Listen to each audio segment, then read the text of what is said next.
Hey, and welcome to another video from me. This one is a contest entry into Todd E Walnuts Count Yorga Vampire DVD giveaway contest. He, as you can see here, has upgraded to the Twilight Time Blu-ray, so he's giving away the MGM DVD.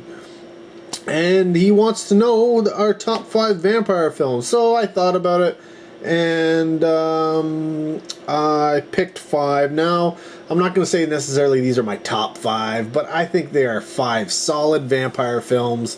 Yeah, so first one up will be Let the Right One In, the Swedish film of the girl that was remade in North America, unfortunately.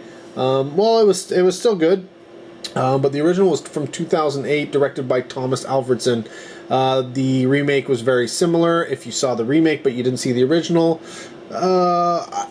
Some people say that, you know, the original was far superior. I do think it was a little bit better than the remake, but I don't think it was that far off. And it's one of those things where they don't come out and really say that the person's a vampire, but they kind of hint at it. And it's just, it really is about the innocence of children and relationships, and the performances by everyone involved, especially the child actors in the film, is just absolutely spectacular. I'm trying to think. I don't even know their names because they're Swedish. But I will try and pronounce it. Kari Hedebrand was the young boy named Oscar, and Lena Leanderson was Ellie. And yeah, it's got a little bit of blood, a lot of heart, and when you put those two together, it makes for a very, very delicious lunch for a vampire. Yum, yum, yum, yum, yum. At number 4, I'm going to go with the 1987 Catherine Bigelow film, Near Dark. Now, I did pick this in another contest a while back, I believe, because they wanted a female director. And, you know, Catherine Bigelow, as we all know, some relation to James Cameron in the past. So there's a lot of James Cameron alumni in this film. Again, they don't really say vampire in this movie, but hey, if you suck the blood and you explode in sunlight, I call you vampire. So yeah, you can't go wrong with Near Dark. It's got Adrian Pasdar in it, who ended up in, what was it, that Heroes or something like that. Jenny Wright, the great Lance Henriksen, Jeanette Goldstein, Elk, and my two favorite from the movie, Bill Paxton, because I love everything that guy does, and my man, Full Moon alumnus, Tim Thomerson. So, yeah, I mean, if you haven't seen Near Dark, I don't know where you've been, but you definitely gotta check it out. Next is one that I'm sure a lot of people will pick up. Again, going to the 80s, we got 1987, The Lost Boys from director Joel Schumacher. It's classic 80s. You got Corey Haim and Corey Feldman in this. You've got, you know, like, it's the Coreys, man. Like, anything with the Coreys was like gold back then. You got Kiefer Sutherland as the head of the vampires. You've just got this great, the soundtrack, honestly, I think the soundtrack really sells The Lost Boys. Great music in this film. I think honestly, in terms of music soundtracks, it's probably the one soundtrack that was like available the longest. Because I remember like year after year after year going in, and you know, you check the soundtrack section, there's always a Lost Boys soundtrack available.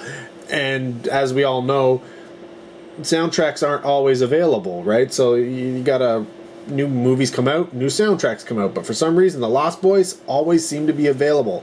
That and Lost Highway. Weird. But yeah, Love this film. Love the concept. This one really introduces all the rules behind vampires and what you can and can't do.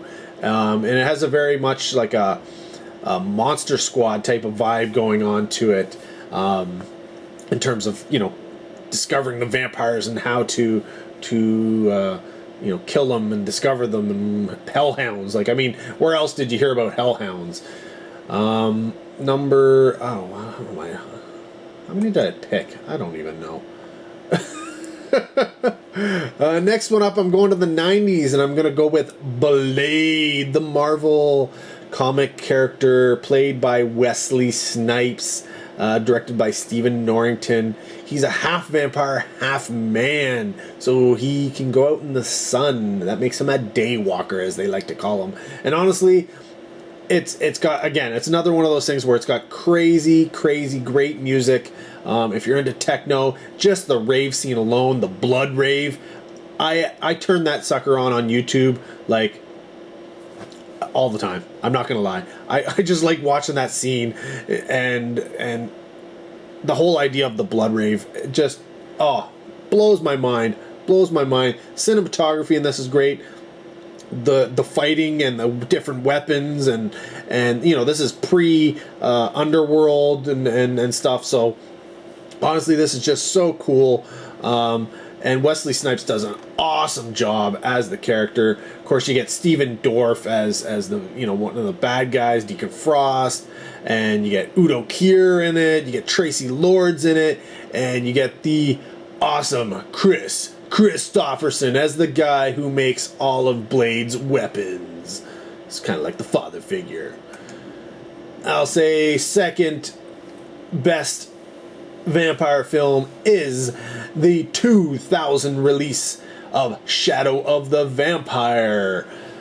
The beautiful thing about this is it's a sort of like an alternate telling of Nosferatu, but not really, because it's about the filming of Nosferatu, but not really. Well, yes, but the cool thing about this is not only do you get all the references to Nosferatu, but you get the fact that the star, Max Schreck, who, if you've seen Nosferatu, is a pretty crazy looking dude, is believed to actually be a vampire, a real vampire. And that's the whole idea behind this film, that the vampire that they're filming, you know, for their vampire movie, the character is actually a vampire, and that's the reason why he's like this. It stars John Malkovich, Willem Dafoe, and again, Udo Kier is there as well, and we can't forget Eddie Izzard and Carrie Elwes. You know, both make appearances in this film, and I just love it. I just love Shadow the Vampire. It's one of those ones where, you know, honestly, to do a Nosferatu and then watch Nosferatu the Vampire from what's his face, blah blah blah, Werner Herzog, and then to watch this one, Shadow the Vampire, all in one go, is totally a great night. Trust me, I've done it. But yeah, out of those three, I'm going to pick Shadow the Vampire, just simply because it has that twist on that film altogether. And then finally, for my number one vampire pick, I'm going with one of my favorite films, another 80s staple in my mind. It is the Tobe Hooper space vampire film, Lifeforce, where, you know, space vampires.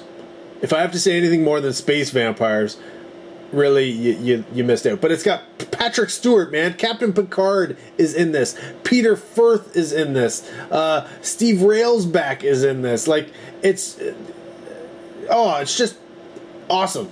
Awesome movie. The nudity, some people say it's a little bit over the top, but you know what? Matilda May, she looked great, and I have no problem having a naked woman stroll around the streets, because that happens every day, right? Well, I guess if you're trying to draw in unsuspecting males to suck their life force and turn them into time bomb vampires of some sort, then yeah, I guess you do. But the effects in this film are amazing. Amazing. They're all, you know, the physical effects, the oh, just everything about it. I absolutely love Lifeforce. I remember when I first watched it, I was just like, hey, I was really, really young, so the nudity really, really hit home. Yeah, once the nudity's out of the way, you still have awesome movie to watch. So, yeah, can't go wrong with Lifeforce. And that would be my top 5, 6. I don't even know how many I picked. I think it's 5. I lost count. But, yeah. So, go check out Todd E Walnuts' channel. I will put a link down below in the description to his channel, as well as the contest video. Go check him out. Great guy. Awesome stuff. He knows his movies. He likes the good stuff. Just like me. So if you like what I'm putting out there, you'll like what Todd E Walnuts puts out there. Go check him out. Hey, and maybe you can enter the contest. Till next video, guys, take care and have a good one.